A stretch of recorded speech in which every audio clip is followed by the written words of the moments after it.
buenos días, amigos. Estamos nuevamente aquí en su programa Desafío, contando con el análisis profundo y oportuno de nuestro amigo, el maestro Rafael Loret de Mola. ¿Cómo está? Buenos días, maestro. Mucho gusto en saludarte, el amor, como siempre, con mucho entusiasmo y con ganas de que lo que comentemos aquí se observe como una crítica constructiva y no destructiva, aunque en este momento ser demasiado optimista podría parecer demagogo. Así es, pues dentro de todos los optimismos que debemos de tener los mexicanos, también se acerca el miedo, yo creo, en este momento a los defeños, a nuestros amigos de la capital de la República, con las amenazas que entrarán los sicarios a acercarse al Distrito Federal. ¿Qué opina usted de esto? Bueno, recordarás que hemos comentado en varias ocasiones del gran riesgo que significa el hecho de que haya grupos radicales que cada vez más están teniendo y trabajando y moviéndose con una absoluta impunidad. Hablábamos de los grupos que se llaman anarcos, de los radicales que suelen acompañar las manifestaciones callejeras en el Distrito Federal, y que esto nos remontaba a un escenario distinto a lo que eran los anarquistas de la época posrevolucionaria, que tenían un proyecto que significaba el bien individual, la conciencia absolutamente libre, sin tener ningún tipo de atadura ni con el gobierno, ni con la iglesia, ni con ninguno de los grupos de presión. Pero los anarquistas del presente se pueden identificar también con los terroristas que han azotado a Europa y a Asia y a los Estados Unidos. En México se ha sostenido que no ha habido actos terroristas. ¿Y cómo podemos llamar, por ejemplo, lo que ha ocurrido recientemente con algunas tiendas llamadas de conveniencia? ¿Estos son actos terroristas o que se ponga, el nombre al santo, que si son los templarios, que si son fulano o mengano?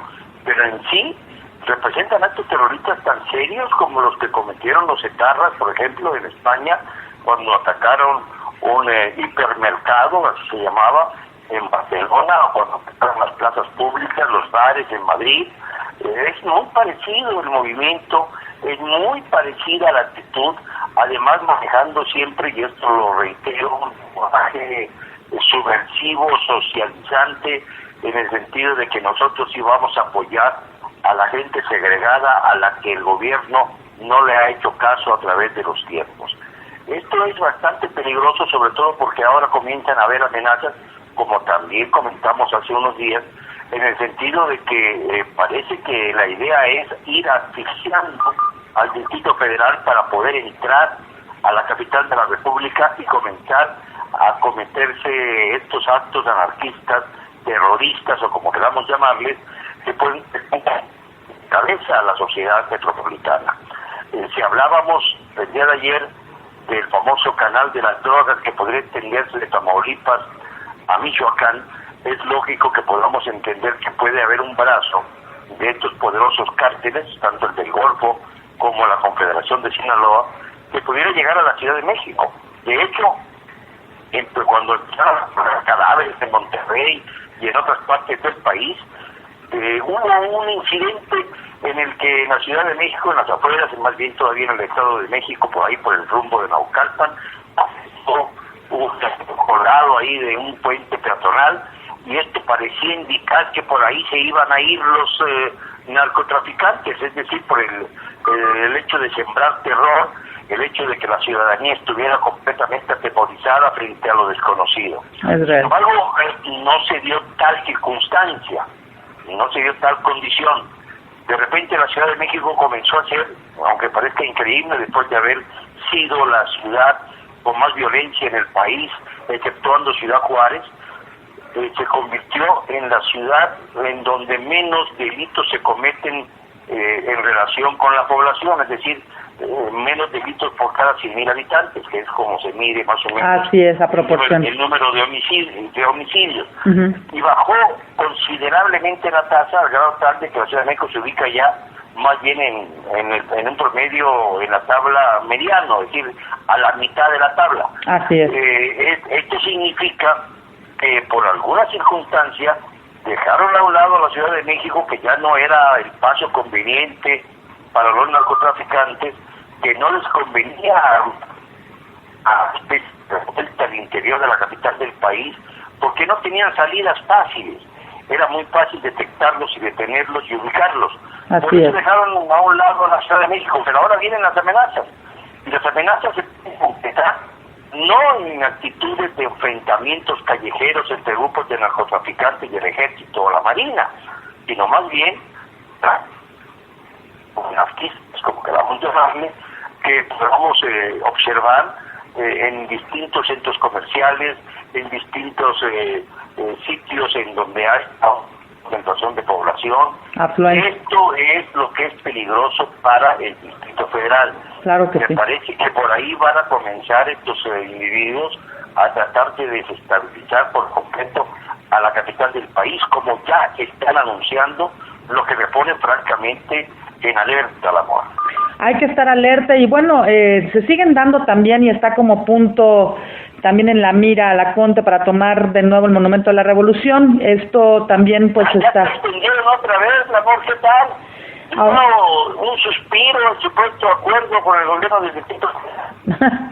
Sí, ya no nos gobierna nadie aquí en el Distrito Federal, porque Miguel Ángel Mancera Espinosa, que comenzó con buen pie y del que se decía que podía ser el tercer hombre o el caballo negro en la disputa por la candidatura de la izquierda entre Andrés Manuel López Obrador y Marcelo Ebrard, resulta que se han quedado muy rezagados, tan rezagados como sus adorados Pumas, nuestros adorados Pumas, porque yo también soy partidario de este equipo, y lamentablemente Miguel Ángel Mancera parece que está en la cola de la tabla de posiciones y en la cola de la credibilidad pública, porque no mantiene sus decisiones, no asegura sus decisiones, no busca una salida, digamos, digna a un conflicto que ya se extendió por demasiado tiempo y que ya no es posible seguir manejándolo a través de un diálogo al que se niegan los dirigentes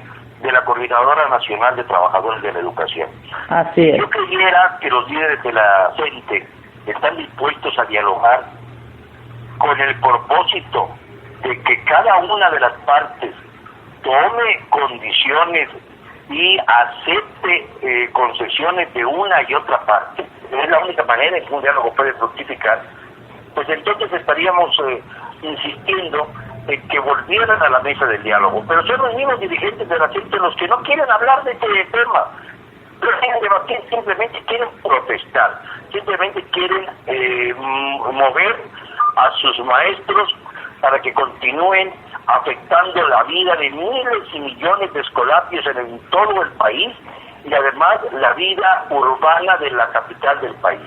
Esto me parece terrible, porque nos da muestras de que nuestro gobierno está paralizado, de que no sabe cómo salir de este embrollo, de que está angustiado y que va creciendo este elemento que se llama ingobernabilidad, que nos debilita profundamente frente a las presiones del exterior, la Mora. Sí, en verdad esto es terrible lo que está sucediendo ahora y lo que se está también manifestando ante, no sabemos, pero en el caso de las tiendas conocidas como Oxxo, que bueno, son de empresarios importantes de Monterrey, como usted lo sabe, han estado, no sabemos, o usted no sé qué opine al respecto, pero han sido saqueadas e incendiadas. No sabemos si esto es a causa de amenazas o extorsiones por parte de los templarios. ¿Usted qué opina al respecto? Yo creo que son avisos muy claros. Estamos hablando de que los Oxxos forman parte de la muy importante empresa multinacional que es FEMSA, que vino de la gran fortuna de Eugenio Garza Sala, efectivamente de Nuevo León, y que ahora intenta subir a doña Eva Gonda Rivera. Estamos hablando de una fortuna de 6.600 millones de dólares, que lo sitúa a esta señora y a la familia de don Eugenio en el cuarto sitio entre las mayores fortunas de nuestro país. Por supuesto que no hay que olvidar que también esta empresa es la que distribuye y administra pues a una firma refresquera que es la más conocida en el mundo. Para no darle publicidad no la menciono, pero ya es evidente que todos sabemos de qué se trata. Así es. Y que esta enorme fortuna pues también se capitaliza a través de estas tiendas que se llaman de conveniencia. No sé por qué dicen de conveniencia, porque a la larga pues no resultan más baratas que otras, pero bueno, finalmente así se les conoce. Y han adquirido estos elementos, este grupo, a las tiendas que tú mencionas, y que realmente estas tiendas OXXO pues están muy a la mano. En algunos casos, yo he escuchado, por ejemplo, que en ciudades como las de Tamaulipas, como las que están en la frontera norte del país, dentro del estado de Tamaulipas, estas OXXO se caracterizaban por ser las únicas que se mantenían abiertas en los lugares, en las ciudades de mayores conflictos. Ciudad Mier, por ejemplo, en donde prácticamente hay una despoblación ya generalizada como consecuencia del permanente golpeteo, de la permanente guerra entre el cártel del Golfo y los Zetas. Vas a esa ciudad y ves pintas, te dicen viva el cártel del Golfo, vivan los Zetas, y la gente pues se ha ido a otros sitios porque ya no podía soportar esta constante metralla en el día, en la noche, al amanecer, a todas horas. Así es. Y finalmente los OXXO eran los únicos que estaban abiertos, por los que se empezó a mencionar que eran pues los que dejaban los narcos tranquilos, estas tiendas, porque de alguna manera tenían participación en ellas. Si esto es así, pues es muy grave que PEMSA haya obtenido dineros sucios provenientes del narcotráfico, y seguramente la reacción contra estas tiendas es precisamente producto de alguna ruptura, de alguna actitud por parte de este importante consorcio frente al flagelo del narcotráfico. Es decir, ya sea que se hayan inclinado por uno u otro de los grandes grupos, de los grandes cárteles, o bien que se hayan decidido salir por completo de este escenario por instrucciones superiores, y para evitar que avancen estos grupos serán tolerados, porque esa es la verdad, y se siguen tolerando en muchos casos. Así es. Precisamente para evitar mayor violencia. Pero los atentados terroristas o anarquistas, repito otra vez la calificación, nos demuestran que hay ahí un enorme agujero negro que no sé cómo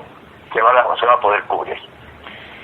Sí, además de ver que algo insólito que se puede decir con claridad, 85 millonarios en México ganan más que la mitad de la población que tenemos en el país. Imagínate qué dato más espeluznante, ¿no? Es decir, tenemos a un grupo de millonarios muy ricos, pero muy ricos, en la lista de Forbes, la encabeza por supuesto Carlos Slim Gelú, luego viene Alberto Valleres, luego viene Germán Larrea Mota Velasco, luego pues la señora que acabamos de mencionar, Eva Gonta, luego viene Ricardo Salinas Pliego. Digamos que estos son los 5 más importantes dentro de las grandes fortunas en México. Pero ¿cómo es posible que 85 personas y familias tengan más capital y aglutinen más capital, más ingresos y más fortaleza que la mitad de la población de nuestro país? Así es. 85 multimillonarios ganan más que la mitad de los mexicanos. Hablando de casi 50 millones o más de 50 millones de personas. Estamos hablando pues aproximadamente de 55 millones, calculando que el último censo habló de 110 millones de mexicanos. Así es. Pero acuérdate que fue lo muy recortadito, porque ya al intervenir el Instituto Nacional de Estadística, Geografía e Informática, el INEGI, en esto de los censos, pues se adecentó un poco, hubo mayor pulcritud y se redujo un tanto la población estimada. Sin embargo, pues somos 110 millones y ahí estamos. Entonces, si hablamos del 50%, estamos hablando de 55 millones de personas que en conjunto ganan menos que 85 grandes empresarios. Esto, como se vea, es un detonante contra la seguridad social. Completamente. Es un detonante contra la paz pública, porque obviamente aquellos que no tienen suficientes ingresos, que son marginados, aquellos que no tienen manera de ganarse el sustento cotidiano, pues son muy cercanos a la posibilidad de ser cooptados por las grandes bandas, por los grandes cárteles, por los grupos delincuenciales, y a ellos se van con mayor facilidad que con el ejército, por ejemplo, que utiliza las mismas vías los mismos personajes, es decir, a los más necesitados, para reclutarlos. ¿Qué prefieren una gente que vive en la miseria y que no tiene posibilidades de futuro? Los narcotraficantes que les ofrecen una riqueza casi inmediata, o asumir por un sueldo miserable la posibilidad de jugarse la vida como soldado. Así es. Es evidente cuál es la respuesta, ¿verdad?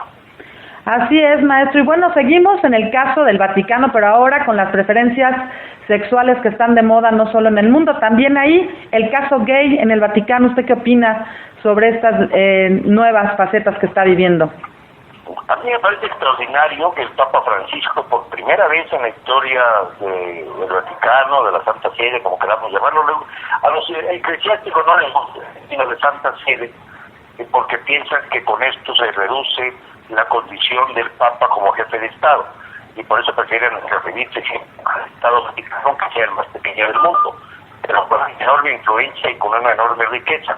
El Papa Francisco fue el primero en poner cascabel y decir no debemos ir soportando esa enorme abominación que significa el tener esta referencia a en sus imágenes de la institución y que además no han sido castigados.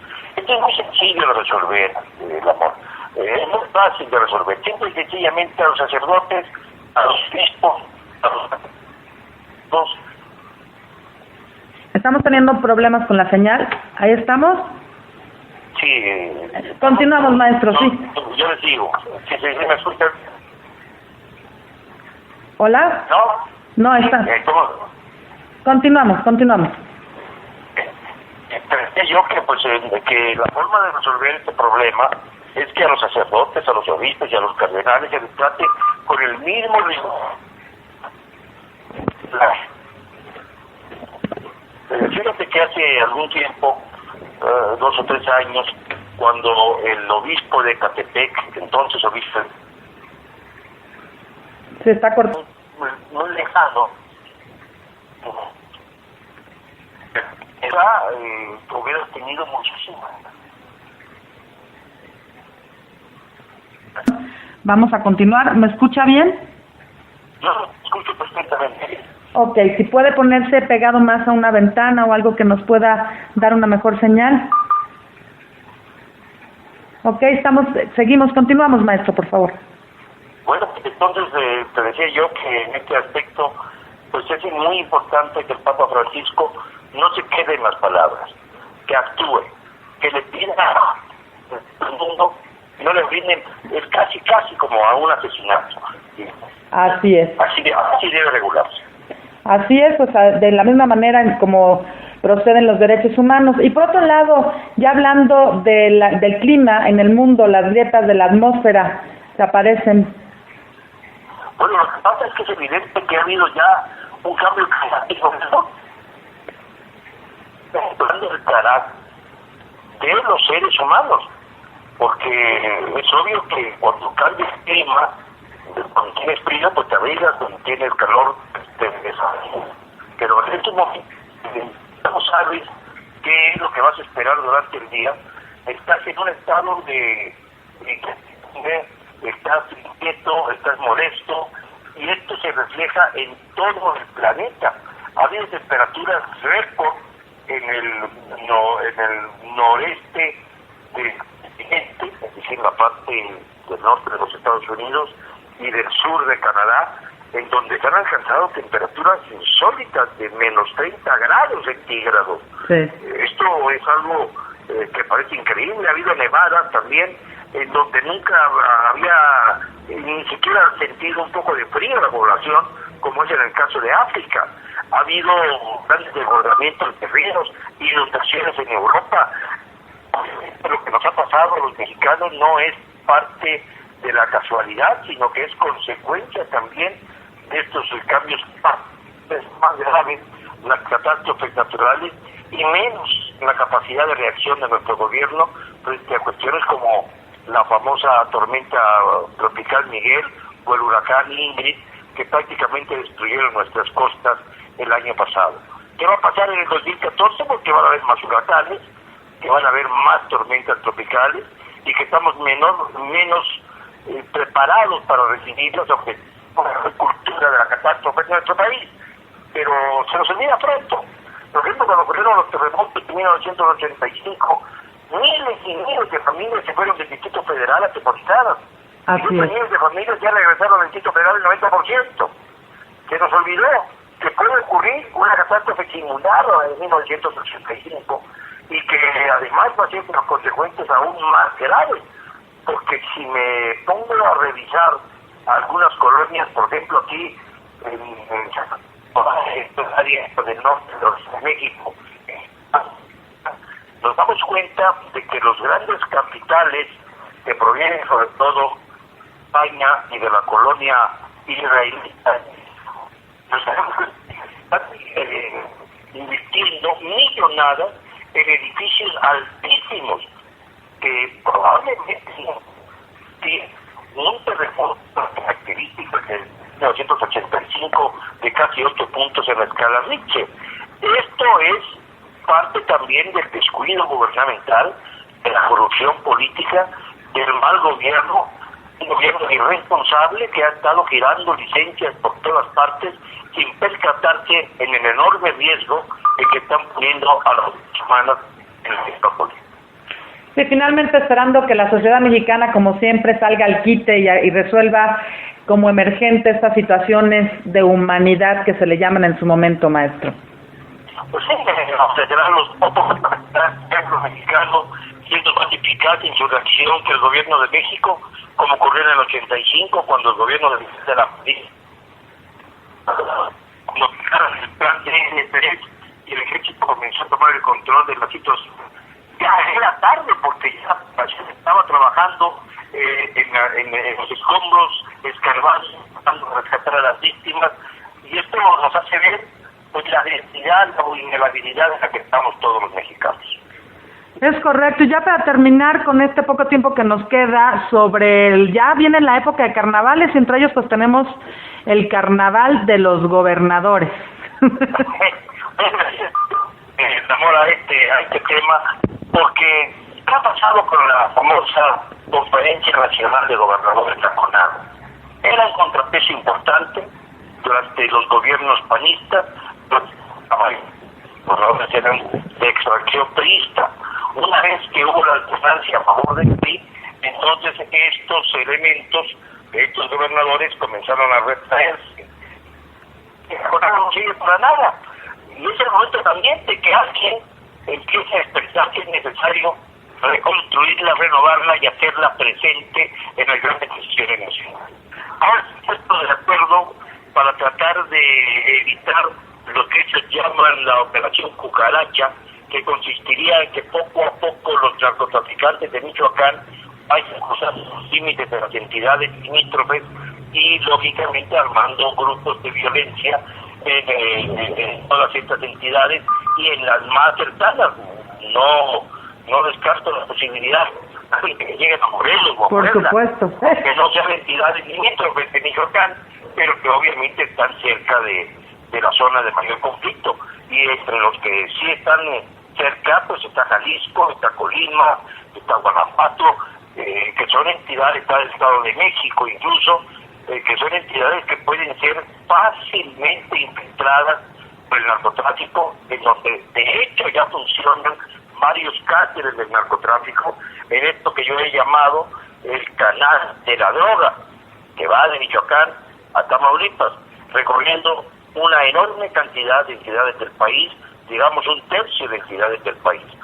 No estamos en una situación fácil. Creo que el gobierno se la está jugando el todo por el todo en este año, y es el momento de que también los mexicanos hagamos una especie de acto de contrición para saber de qué manera podemos evitar que este asunto, que este tremendo problema del narcotráfico empiece a cesar. Por ejemplo, un detalle simple, las películas piratas. Ya es evidente que las películas piratas están controladas por el grupo criminal de los Zetas. Es correcto. Si quieren ayudar a los Zetas, pues sigan comprando películas piratas. Si no quieren ayudar a los Zetas, no lo hagan. Esto es algo que un ciudadano puede resolver en su conciencia. Una de tantas cosas. Hay que tener cuidado en dónde comprar. hay que tener información acerca de a qué empresa acercarse, porque resulta que aquellas que están infiltradas, pues debiéramos tener conocimiento profundo de ellas. Y esto es algo que el gobierno debiera informar antes de estar publicando listas de morosos que deben 1,000 pesos al fisco. Así es. Maestro, pues seguimos y seguiremos levantándole el oído, los ojos y la conciencia a la ciudadanía por medio de todo este análisis tan oportuno yo creo que para todos los que nos están escuchando en este momento, y bueno, pues seguir permeando la información como debe de ser, estar alertas y, como usted dice, a ver qué solución podemos poner la ciudadanía, ya que con el gobierno no contamos mucho, pero a ver qué estrategia pudiéramos hacer los ciudadanos para cesar esta situación tan terrible que nos marca y nos acosa el narcotráfico. Uno de los grandes parapetos que puede tener la sociedad mexicana es la información veraz, el acercarse a aquellos periodistas que crean, los que leen, los que escuchan y los que ven la televisión, que crean todos ellos que tienen todavía autoridad moral. Digo todavía porque es muy difícil ya encontrar a periodistas que estén libres totalmente de pecado, como diría la Biblia.